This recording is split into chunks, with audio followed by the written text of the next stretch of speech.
the biggest lie that we're told about enlightenment is that it is this deeply inaccessible or very hard to access kind of state that it takes lifetimes to figure out.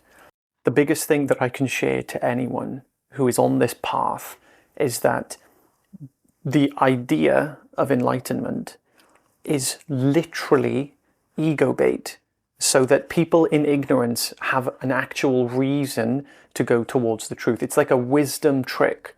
It's a wise trick, because think about if you just talked about enlightenment to like anyone who's not interested, not even enlightenment, but just most people need a very big reason to search for something other than an object, like a massive reason.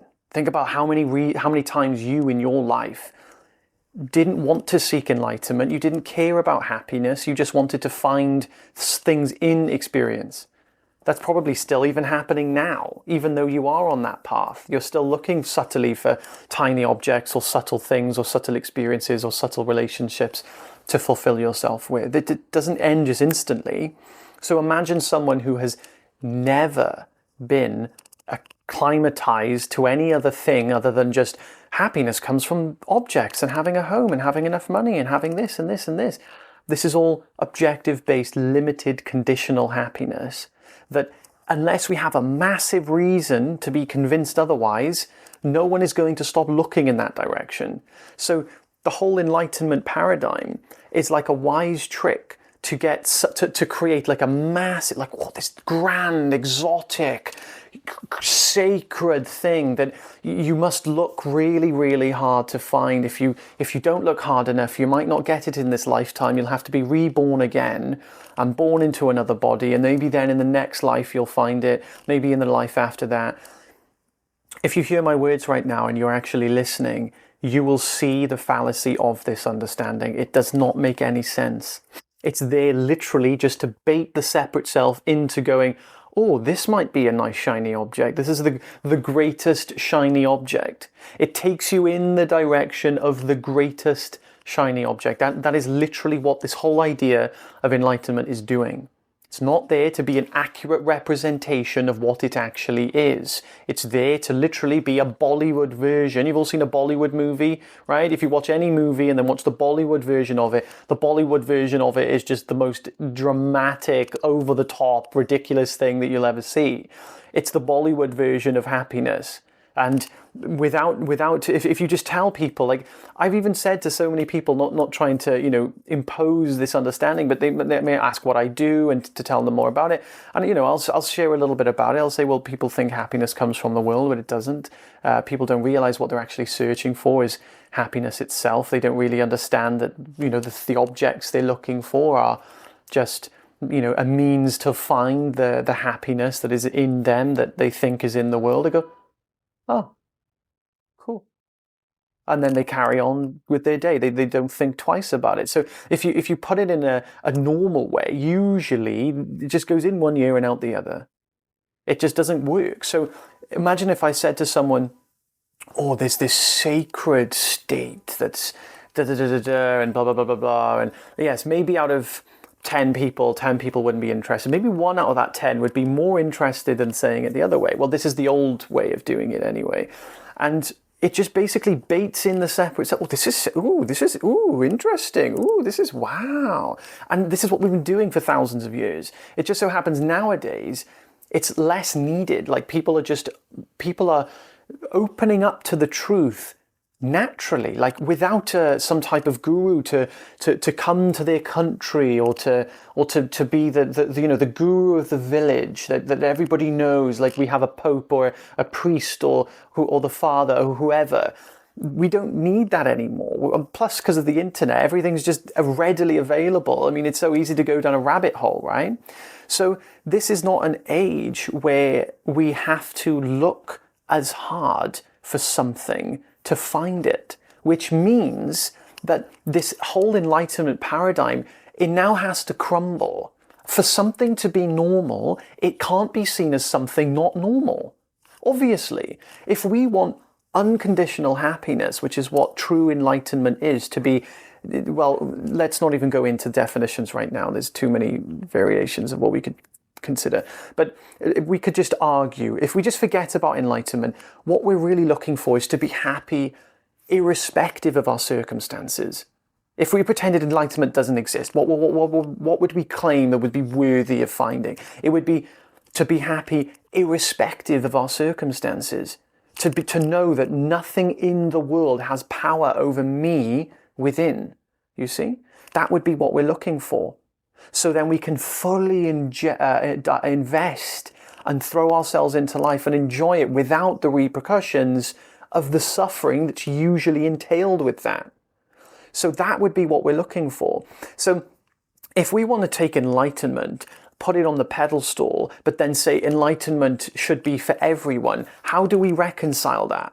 How do we reconcile that they were monks praying to a golden statue over in God knows where, Thailand and China or whatever, and then claim that should be a normal thing, that this whole idea has to be crumbled so that it can be set back up in such a normal way that then it's actually findable? Because guess what's going to happen?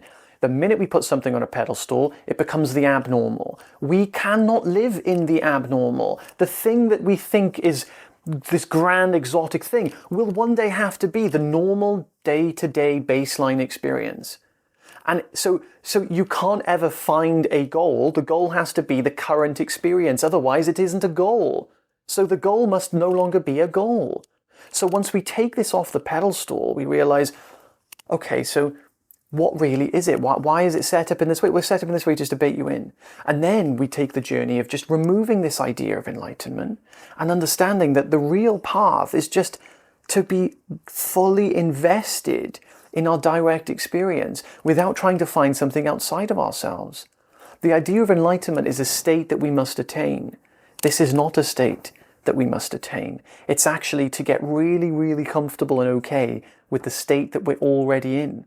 This is what the final thing you'll realize is that above all else, all the things I've sought for, all the states I've attained, all the things I've found, the real realization is that I'm finally completely okay with me as I am and with experience as I am. Now, the path to get there isn't I accept myself as a tiny baby separate self that is separate from the universe. That's not what we accept, because you will not come to that level of acceptance unless you have recognized you're not a separate temporary finite self. So this understanding will take us on a journey that will naturally unravel our belief in separation and make unconditional happiness normal. To make the state we thought was this grand exotic thing a normal thing. But we can't do that if we're putting it on a pedestal and thinking that it is a different state to what I'm currently experiencing. So the reality shift to make is that what you right now, Bob, Sarah, Jacob, Sam, whoever's listening, it is your current experience that is what we are seeking to be comfortable and totally accepting of and in. Not to find something other than that, to literally just be completely as you currently are, but to have no resistance to it ever. Basically, right now, your current experience, you're actually experiencing happiness right now, but it's conditional. So in other words, you technically think of it like this. You're already in the state that you should be in, right? If we're going to give shoulds and shouldn'ts, then there will be some action or activity that you will engage in. Maybe after this video, maybe in the middle of the video, something will happen. The dog will bark too loud. The Amazon delivery will not knock the door and put the package in a silly place. Someone will text you something that you don't like, and you will resist it. You will believe that you're a temporary, limited, finite self and find resistance in that. And then it will basically ruin your day. Your whole day will be stained by this one activity or this one experience that made you believe you were a temporary finite self that exists inside the body, that is looking at something external from itself and is feeling completely hurt or tainted or tarnished, and then your happiness and your peace are sacrificed. Thus then the cycle continues. You'll go back to, you'll amend physically, I'll amend this, I'll do this, this and this, and then I'll put myself back into the best position possible. So now I can be at peace. Everything's in alignment. Nothing's going wrong. I'm now at peace.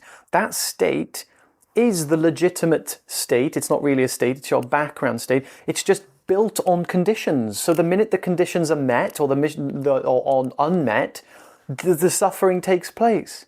So this is what the true path looks like, is not to go and change experience, but to understand what is it creating the suffering and resistance in me that makes me believe I'm limited. And then that is the path. That's the genuine path. So stop looking for a state. Realize that the state is not going to change. Your state of mind won't change. Any state that comes is a state that goes. So nothing's going to stay if it comes, right? So accept your current circumstance. Take this enlightenment thing, take it out the wrapper. Oh, it was just this all along. Eat it up, let it go. And now understand that your current experience is the truth. And all you're doing is unraveling layers of it that are keeping illusions and false realities consistent. And you just look for your limitations. You look, well, what is limiting me? What makes me think I'm temporary and limited? You just explore that. And that will never take you away from your experience. It'll never take you into a state that you want to find. It'll take you right here. This is the place to explore. Not something later, not something tomorrow, something that's right now. And what is happening right now is that there might be something in your experience making you convinced that you're limited. Take that path. Forget about this enlightenment nonsense. Take this path right now. I have a free community. The link is in the description. I do free coaching there. I give exclusive free content. I answer questions. Pretty much I give a lot away for free there. So if you'd like to join, I'd love to see you there. Have an amazing day, guys. Take care.